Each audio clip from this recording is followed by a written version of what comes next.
देख रहे हैं राष्ट्र की आवाज हिंदी न्यूज। नमस्कार, आप देख रहे हैं राष्ट्र की आवाज ऑनलाइन हिंदी न्यूज। खबर नवादा से है।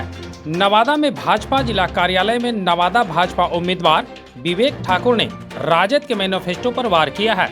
राज्यसभा सांसद व नवादा लोकसभा उम्मीदवार विवेक ठाकुर ने कहा कि यह राष्ट्र का चुनाव है।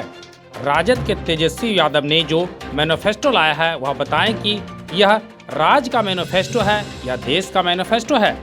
उन्होंने कहा कि 17 महीने राज्य में सरकार चलाई तो तेजस्वी यादव विदेश घूमने के लिए निकल गए थे।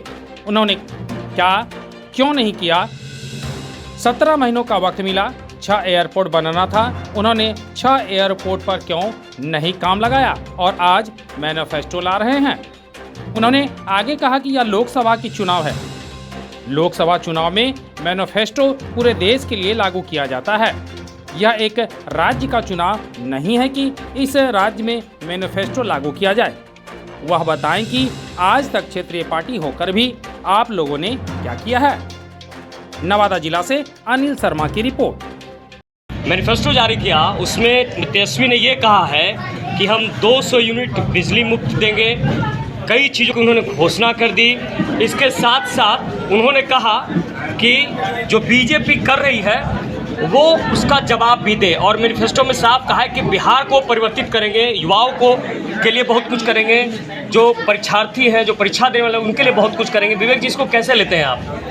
पहले तो आप लोग को भी समझना चाहिए या उनसे पूछना चाहिए कि ये जो मैनिफेस्टो वो लाए हैं वो ये तो राष्ट्र का चुनाव है, तो वो देश का मैनिफेस्टो लाए हैं कि किस परिपेक्ष का लाए हैं। तो राष्ट्रीय चुनाव में तो एक बिहार में एक मैनिफेस्टो जारी करने का उनका क्या औचित्य बनता है, इसको पहले समझाएं ताकि बिहार की जनता भी समझे। नेशनल इलेक्शन है, राष्ट्र का चुनाव है। एक पार्टी जो किसी तरह से क्षेत्रीय पार्टी बना हुआ है वो जो है पूरे राष्ट्रीय चुनाव में एक मैनिफेस्टो रिलीज करता है, ऐसा तो हम आज तक कभी सुने ही नहीं। पहली बात। दूसरी बात, उस मैनिफेस्टो में जो जिक्र है कि हम बिजली इतना यूनिट, अभी ना 17 महीना डिप्टी सीएम थे तो काहे नहीं कि कौन रोका था? 2 महीना पहले तक की कहानी अलग और 2 महीना के बाद की कहानी अलग, नए सिरे से। ऐसा थोड़ी होता है। बोल के क्या जनता वो लिखे कि हम बिहार में 6 एयरपोर्ट बनाएंगे। क्या किए उस समय? जमीन अधिग्रहण काहे नहीं किए? मुजफ्फरपुर का, पूर्णिया का जो उस समय जो विषय लंबित है किए क्या? अरे उनको फुर्सत था विदेश घूमने से। आज मालदीव्स में है, आज नेपाल में है, आज फलाना जगह है। तो एक दिन जब जिस दिन ईडी का डेट था उस दिन भी ऑस्ट्रेलिया जा रहे थे 19 दिन के अध्ययन के लिए। तो लालू जी को रोके कि मत जाओ, अभी कहीं कुछ गड़बड़ हो गया था दिल्ली एयरपोर्ट पे। अरे वो तो घोटाला में फंसा हुआ लोग, ये लोग क्या बोलेगा? ये जन कल्याण कहाँ है लालू परिवार में?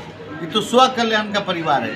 वो कौन टाइप का मैनिफेस्टो की बात कर रहे हैं? इसलिए अरे पहले राघोपुर को तो आप ठीक करिए, पहले सारण को तो ठीक करिए।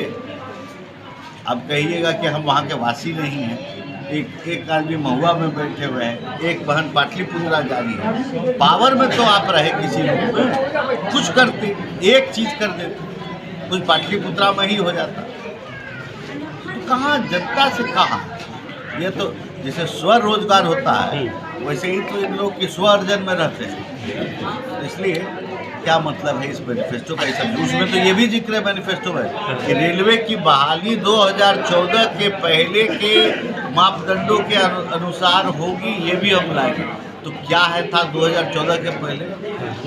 उसी का तो इतना बड़ा केस है जो case open and shut case है कि अब आज हो कल हो, उसमें भी फिर जेल बेल होना है पूरा परिवार का। बिहार क्या, भारत की जनता, बिहार की जनता पूरे परिवार को भली बात समझ रही है। कोई जनता से मतलब नहीं है। जात पात का कुछ राजनीति करना है, विघटन की राजनीति करना है, विनाश की राजनीति करना है। विकास से कहाँ मतलब रहा है? कौन आदमी बिहार में मानता है कि लालू यादव का परिवार यानी विकास?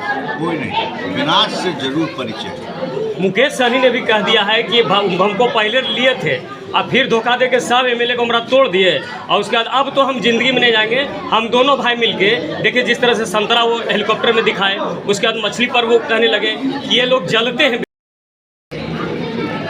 बैठे हुए थे दिल्ली में 14 दिन तक, कोई टिकट दे दीजिए, वो टिकट दे दीजिए, दे दीजिए, हमको लड़वा दीजिए।